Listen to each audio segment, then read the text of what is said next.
the mess and the craziness that's going on in Washington, D.C., it's easy to be discouraged. But the reform is not going to happen in Washington, D.C. It's going to happen in Madison, in Columbia, in Austin, and in Topeka, with governors like Scott Walker and Nikki Haley and Rick Perry and Governor Brownback. I'm very honored to be able to introduce our next speaker, somebody who has stood for constitutional conservatism, even when it's difficult. Somebody who has been an unapologetic defender for the unborn, people that cannot speak for themselves, that are not yet to be able to defend themselves, defending them 100% of the time. Ladies and gentlemen, I'm honored to introduce the governor of the great state of Kansas, Governor Brownback.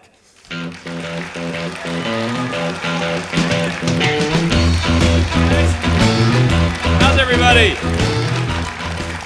I'm impressed. Saturday afternoon football season and you guys are here. Way to go. That's good. I'm delighted to be here with you. I want to congratulate CPAC on bringing these to regional events. I think that's a great way for them to go, to bring the message out, get the message out to people close to home. I'm going tomorrow to a place that has a connection to St. Charles, Missouri. Right from here is where St. Philippine Duchesne came from. Some of you recognize that name from the area. She served the Native American Potawatomis that were moved to Kansas in about 1838, and I'm going tomorrow to deliver a proclamation to them of apology. There was the Trail of Death ended there, but she came and helped the Native Americans back in like 1838, 39. From here was an older woman, and it's just a great piece of history that's going on. It's not football, but it's a great piece of history that's going on. I went to K-State undergrad before we discovered football. We know what football is now, so that's always nice.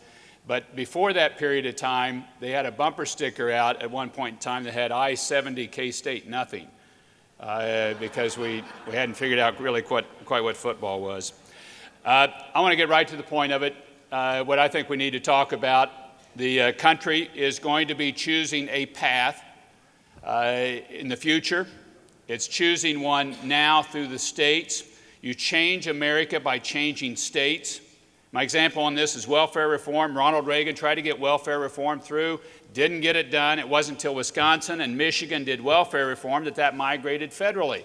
One of the best pieces of legislation I was involved with federally was the welfare reform that cut welfare rolls in half and got people out on a job instead of giving them a pittance from the government.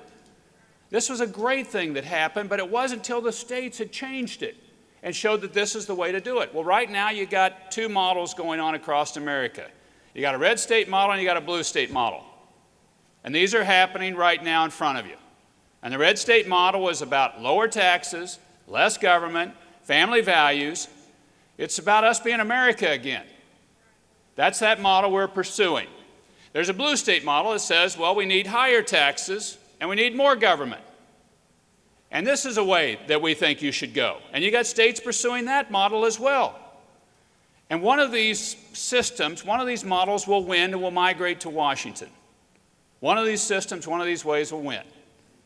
And I hope you're involved in aggressively pushing a red state model here in Missouri and around in the region, about a pro-growth, a model that can win, and a model that then can migrate to show the country the way back to being America again. We don't need to become Europe.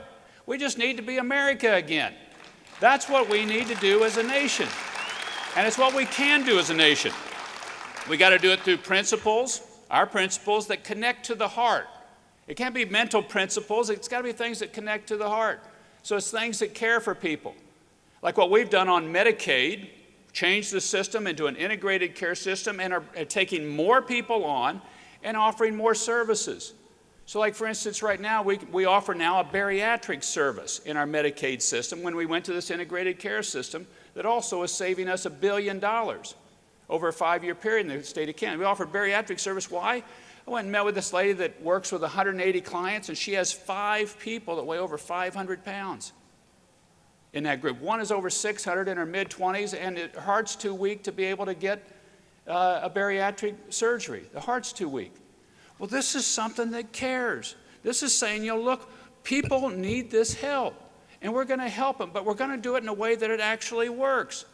We're cutting our taxes in the state of Kansas Yeah, thank you. Yeah, and we've gotten a long ways. We're going further. When I was governor, we started at 6.45% income tax rate. We're down to 4.9. It goes to 3.9 in 2018, and we're at zero on LLC and sub-S pass-through income. That's how small business is organized. Guess what? We've seen a rocketing number of people joining and filing into the state with LLCs, sub-S, small business. We've got one of the lowest unemployment rates in the country. Because when you let people be able to keep a little bit more of their hard-earned money, they work harder. They create more jobs and opportunities. And small business is the key piece of it. 77% of Kansans either work for themselves or with somebody with 10 or fewer employees. And we're on a track to get to zero on income taxes and off of income taxes altogether. Because growth is so important. Growth is so key. I was with the Urban League in Wichita the other day, and a guy gave me a T-shirt. And he says, "Nothing stops a bullet like a job." That was what was on the T-shirt. And the guy was saying, look, what we need are jobs. We need opportunities. That's what we need. That's what we need. That's what we need in Kansas. That's what we need overall. It's jobs and opportunity. We're working on our pension debt. We're working on a culture of life in the state of Kansas. And one of the reasons I'm so strong on a culture of life is a little girl I met about 13 years ago by the name of Jen Yi Dan. She's a girl in China, Shantou City. She had been left at an orphanage by her mother. We don't know much more about that than that. She's now a beautiful sophomore in Topeka, Kansas. Her name is Jenna Joy Brownback. She's a sophomore in high school. And this past summer, her and I got to go back to her orphanage that she was raised in for her first 18 months in China. And she can see now that she wants to be able to help others more. Well, she was helped. We got a precious girl. And every life is unique. It's beautiful. It's dignified. It's a child of a loving God. And we have no spare people in the world. None. We don't have any spare people. And I think we as a party need to really reach out and just to say, we're going to stand pro-life and whole life for everybody. And we believe in the dignity of human life. And we're going to fight for that dignity of human life. And we're going to fight for it everywhere. And we're going to see that we succeed as a society because each of these lives is sacred. We get in a problem as a society. I had a guy tell me this a few years back. Well, we get in a problem as a society when we look at people as problems and not as people. That's been the core root of a lot of the problems for Western civilization is whenever we look at people as problems instead of as people. And we need to do that, particularly on issues like childhood poverty. And here's one. Paul Ryan, the Budget Committee Chairman, was in the state of Kansas this last week. I was working with him. One of the things he wants to go at is what we can do to reform these poverty programs so that people aren't dependent on it, but they get out of poverty. That's the key measure we want, is people moving out of poverty, not how many are in the poverty programs. And this is something I want us to work on. And there's 3 key factors on reducing childhood poverty, reducing poverty overall. It's family, it's education, it's a job. You get those 3 right, and the reduction in poverty goes dramatically down. So what we've done in the state of Kansas, now if you're in high school and you want to take a technical education course at a community college, a technical school, anywhere, the state of Kansas will pay 100% for the technical education. 100% will pay for that. And as you might guess, we've had over a 50% increase in enrollment. And now students are getting their CNA, their Certified Nurse Assistant, they're getting their welding certification, they're getting their IT, they're getting a number of different certifications, and so that they can go out and get a job at a higher wage and at higher skill. I was presenting some certificates the other day to some kids in Concordia, Kansas. One of the guys flips up his welding helmet. Got somebody from Concordia, good, great town. Guy flips up his welding helmet. I was talking to him, and he had just gotten his American Welders Association certification. And he is a state chess champion, was going to Kansas State University, but he also wanted to be able to work some in the summer or after hours to be able to make more funds, and he's going to be able to do that with that. we need to be able to make sure that when our high school graduates come out, they can either go into work or go on to college. But they need to be ready for something to be able to get out and work. Or I'd love to see a lot more students be ready that they can get a job with their technical skill and work their way partially through college. Right now, the biggest area of debt growing in America is student debt. We need to be able to have a different way for them. We can do that. I came up through Future Farmers of America and vocational education, and so maybe I'm a bit biased on that. I was trained even as an auctioneer early on. I grew up on a farm, and Dad thought, well, I don't know if he's going to make it as a farmer, but he can talk, so maybe we can have him be an auctioneer. I don't know. It worked okay. I didn't get to do it that much. Although I could teach you to be, I'm not going to teach you to be auctioneers right now. I don't have enough time here to do it. One final point, and that is that we don't need to be Europe. We need to be America and Americans again, as I said. And we need to believe in American exceptionalism.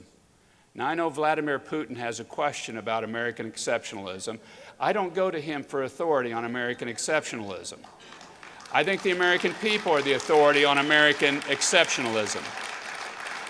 And I think it's important that we know that this is a special place, and that we've been blessed to be a blessing here and around the world, and that this is important. And it is bad if we stop believing that, and stop believing in the blessing of being here, and stop then seeing our role in the world to carry that on forward. Now, we may have discussions about what that role is, but we should not disagree about this exceptional experience of what it is to be an American. And we're at a key inflection point now. We really are, whether we're going to go the path of Europe or we're going to be America again. And it's going to be an important one that we decide. Now, it's a tough path moving on back.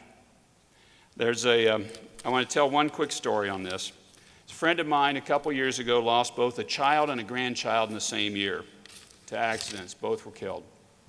I saw him a couple months after this happened, and I looked at him and I just go, man, I can't believe you're even standing.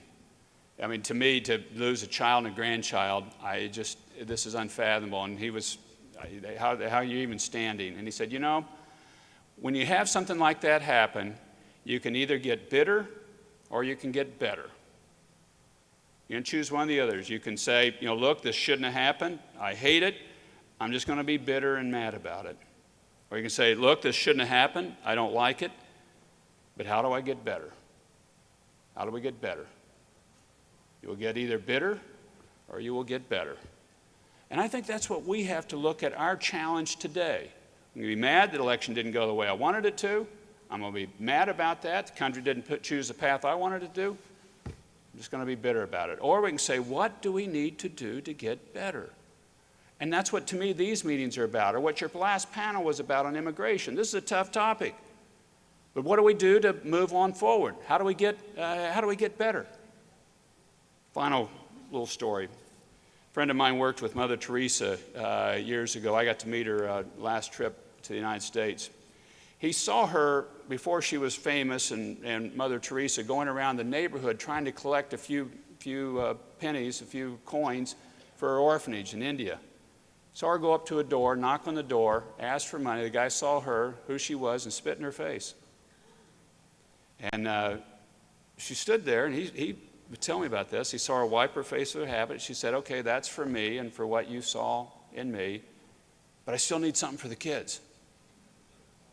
And he gave her some money.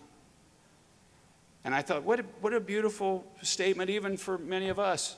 You may feel like at times you get spit in the face. That people don't like what you're saying or standing for. But look, it's not really for you.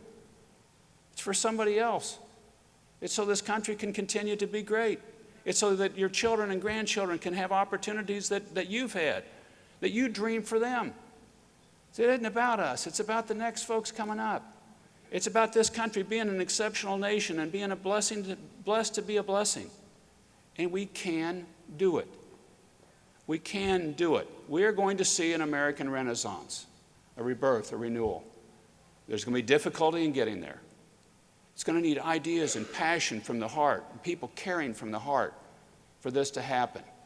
You can be a key part of it, and you do it by changing your locale. Don't think we just got to change Washington. Change where you are. Change your state. Get it going in the right direction, because you change America by changing states.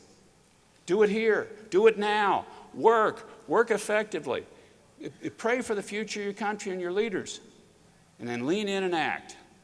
As we're at an inflection point, we're going to decide which way we're going to go. And don't let it be said of you that, well, I just decided it was too hard, or I didn't want to deal with it, and you just didn't do anything. Or it's too far away, I need to change Washington, I can't do it. No. Work where you are. Do it here. Do it now. God bless you all.